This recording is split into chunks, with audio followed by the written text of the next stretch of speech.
The hour will come when true worshippers will worship the Father in spirit and truth. This is the kind of worshipper the Father wants. God is spirit, and those who worship must worship in spirit and truth. The Gospel for the feast of one of the co-patrons now of Europe, St Teresa Benedicta of the Cross, is that of the Samaritan woman.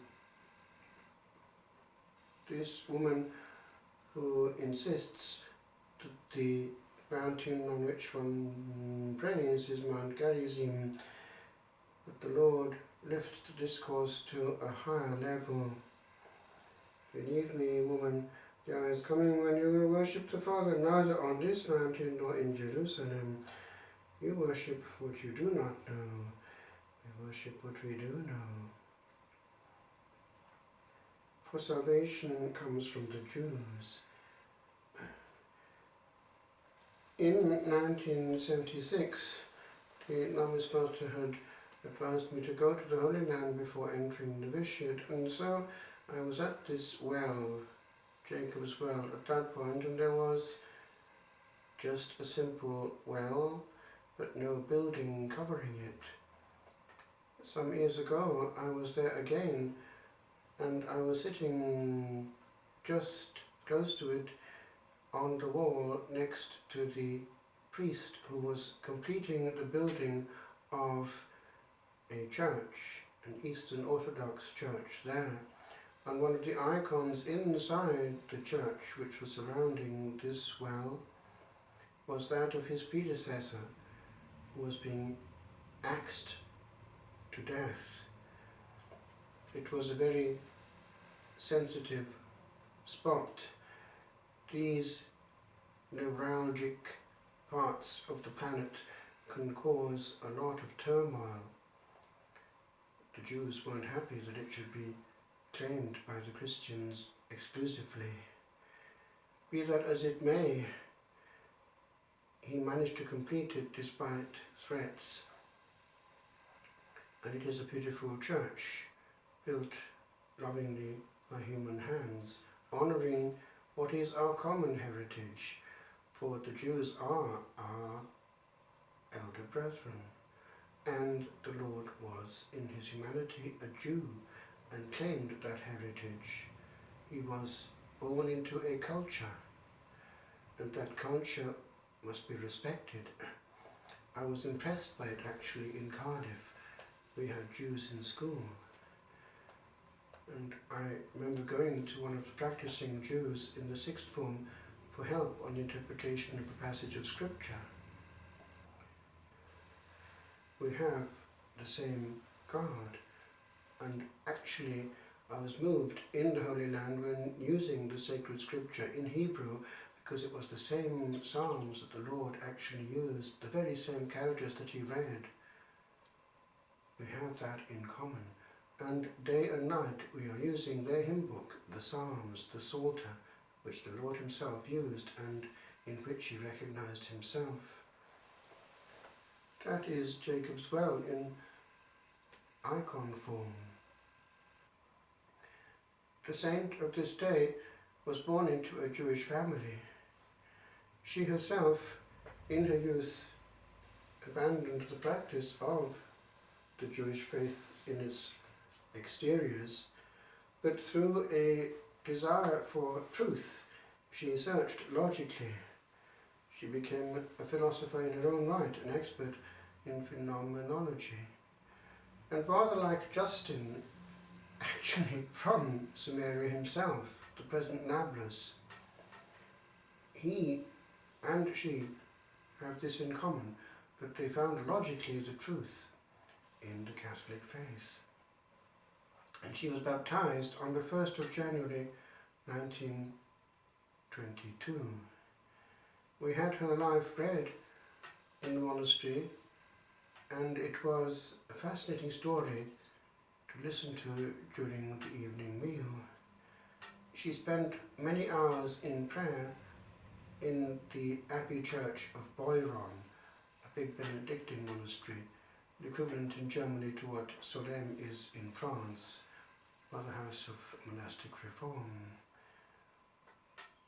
But she actually was touched by a specific grace, that of realizing that the beauty of gratuitous love could be more easily, in her case, fulfilled in Carmel, just silent gazing and loving for hours on end.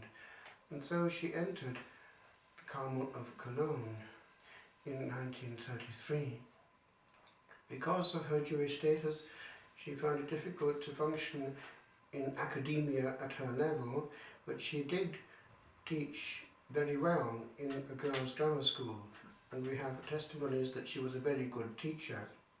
She would even take the girls to plays and so on. She was open-minded and she cared personally for each of the girls. Eventually, we know what happened. The persecution of Jews got worse, and she was removed from Cologne to the Netherlands, to the Carmel of Echt, to be more safe. But then the Catholic Church in Holland, under the Bishop of Utrecht, became somewhat virulent against the Nazi persecution and doctrine.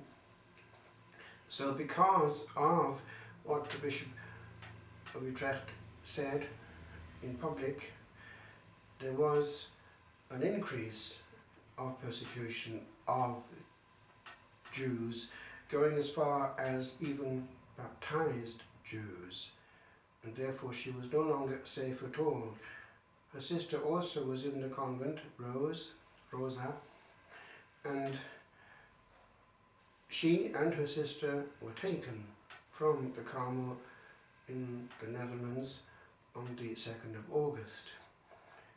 This reaction of the Nazis would explain what happened in the case of Pius XII. He, it seems, had prepared an even more virulent condemnation of Nazism than with Brennende Sorge, already published. It would seem that he was the author of it, even though it was published, I believe, under his predecessor, that he was helping, Pius XI. But it's written in German, and he had perfect German. He had been nuncio in Munich, and his grandmother was German speaking.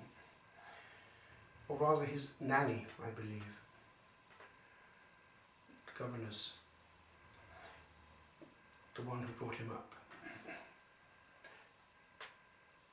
And so Pius XII did not publish what he had in mind, because he saw the reaction that came from Holland to what was done there, and so he judged that it was more prudent not to make it more aggravated for Christians, for Catholics, by not actually saying what actually he wanted to say. And history has judged him badly on that account. It's not fair, because he wanted to do more, but he was trying to limit the damage. What he did do was protect hugely the Jews in Rome, hiding them by giving permission and so on to put them in enclosure. His right-hand man on that one was an Irishman, Monsignor Hugh O'Flaherty. Maybe one day he'll be beatified because he did an awful lot for Jews. Be that as it may, the last we see of them is on the train journey. They are peeped at on the way to Auschwitz, and on this day, the 9th of August, they were gassed. That same Auschwitz, of course, was the place of glory for so many, including St. Maximilian Kolbe. They weren't sure that he was going to be beatified as a martyr, because he was martyred there in audio fide, and that was sufficient, in hatred of the faith, and thereby he was able to be called a martyr, and indeed Paul VI settled the matter by coming out for the celebration of the beatification in red and not in white. Likewise, St Teresa Benedicta of the Cross, Edith Stein, is honoured in red as a martyr. I was actually at her canonization in 1998, and it was quite moving. One notices how her logical brain was coherent, rather like Newman actually, not lying against the truth, always being faithful to the light, never sinning against the light. That light led her to the fullness. It's true of any soul of goodwill, it is bound to lead to the fullness, and so if there is complete openness and genuine request for light, it will come, but one must not have preconceived ideas which preclude further light, and that is often the problem in dialogue. What moved me on that morning of the canonization of Edith Stein at St. Peter's was the way in which she was so close to us. She was one of us. She had an innings in time as we do. She had the same means, time and breath, the means of grace, the body, the instrument of glory. But the big element was the will, and the will, in her case, as in that of all the saints, was totally given over. And while hearing the great harmony and the great splendour in the air, one intuited that she was at that maximum of glory, but listening and helping, because she knew exactly what was going on in glory while we proclaimed her a saint on earth.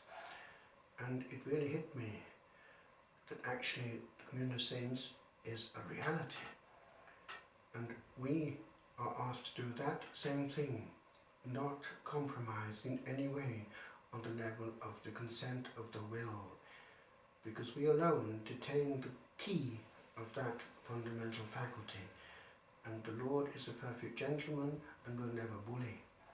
He solicits, and so it is that we have to completely hand on and give him that key.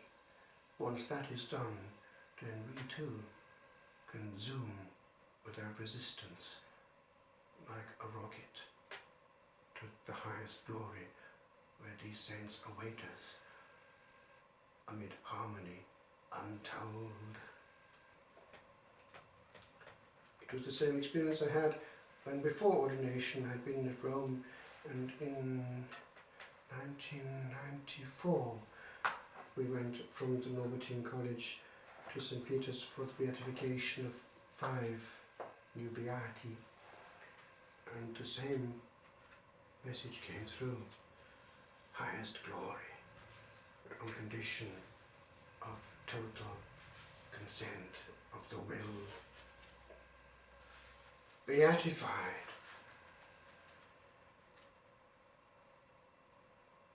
A failing is a worm in sanctity, and compromise a riddled yield that gives a yield to every other.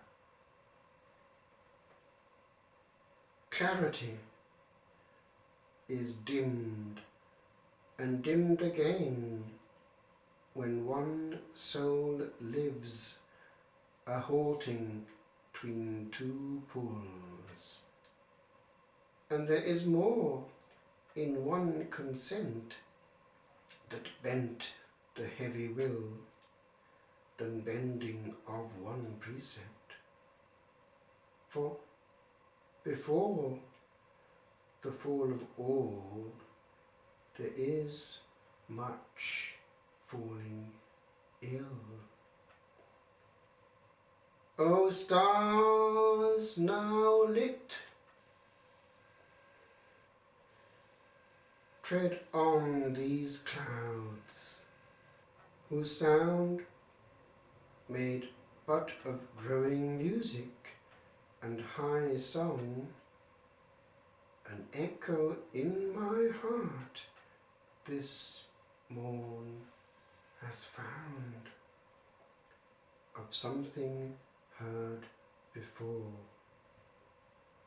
where I did long with you to walk this way, this lonely way, to anthems that began upon a day.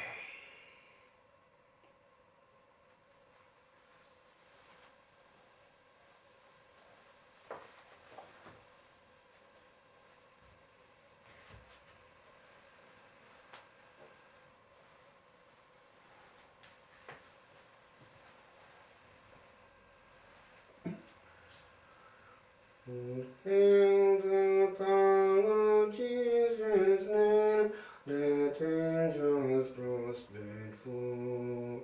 Bring forth the royal diadem to crown him, crown him, crown him, crown him, Lord of all.